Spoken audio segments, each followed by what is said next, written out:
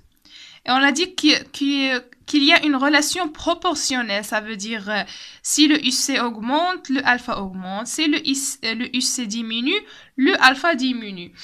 Alors, il demande de tracer la caractéristique U, c'est la valeur moyenne de la tension en borne de la charge, en fonction de UC. Ça veut dire U, c'est une fonction de UC. Alors, on sait que U, auparavant, on a démontré que le U, c'est alpha fois E.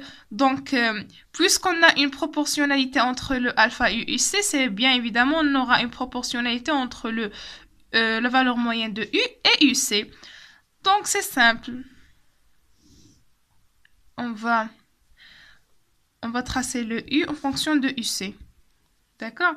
Donc, le UC, normalement, puisque c'est proportionnel, donc pour UC égal à 0, on aura alpha égal à 0 qui va donner le U égal à 0. Donc, déjà, on a le premier point. On a besoin seulement d'un deuxième point pour tracer une droite, puisqu'il s'agit d'une relation proportionnelle.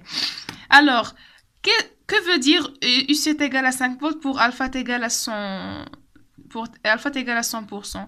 Donc, UC est égal à 5 volts, je vais par exemple choisir là, c'est 5 volts. Alpha égal à 100%, ça revient à dire que alpha est égal à 1. Donc, U sera E. Et E, dans notre cas, c'est 220. Donc, je vais illustrer là 220. Donc, le point ayant pour coordonnées 5 volts et 220, vérifie bien la relation donnée. Donc, on a bien notre deuxième point et on peut tout simplement tracer l'allure de la valeur moyenne de U en fonction de UC. Vous pouvez remarquer que les hacheurs sont plus simples par rapport aux dresseurs. Il s'agit de simples lois à appliquer, loi d'émail, la relation de la tension moyenne, une intégration et un raisonnement simple. Donc, j'espère que c'était clair et à la vidéo prochaine.